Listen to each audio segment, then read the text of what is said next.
Hello guys, welcome करते हैं हमारे आज के ब्लॉग में।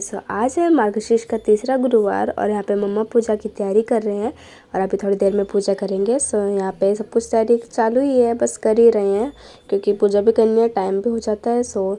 देख लीजिए, हमारी माँ भी रेडी है, हमारे लड्डू भी रेडी है। मम्मा यहाँ पे पूजा की स्टार्टिंग कर ही रहे हैं। देखिए आप सब भी।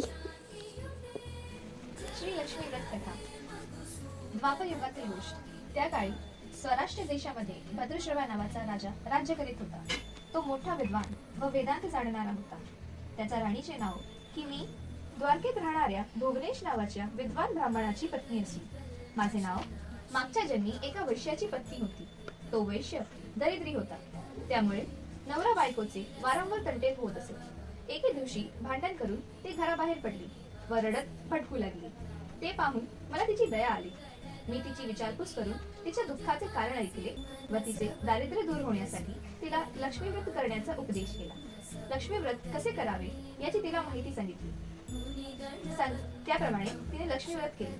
व्रताच्या प्रभावाने ती श्रीमंत व सुखी झाली। लक्ष्मी तिच्या घरी नांदू लागल्यामुळे त्या पती पत्नीचा संसार सुखाचा झाला। तुम्ही आम्ही सुखी होऊ।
पूजा आरती सब हो जाने के बाद यहाँ पे आ गए थे युगान के घर से उनकी मम्मा और बहनें। उन्होंने भी दर्शन किए और बाद में मम्मा ने उनको हल्दी कुमकुम भी किया। गाइस, यही था हमारा आज का ब्लॉग। मिलेंगे फिर हमारे नेक्स्ट ब्लॉग में, तब तक के लिए हर हर महादेव।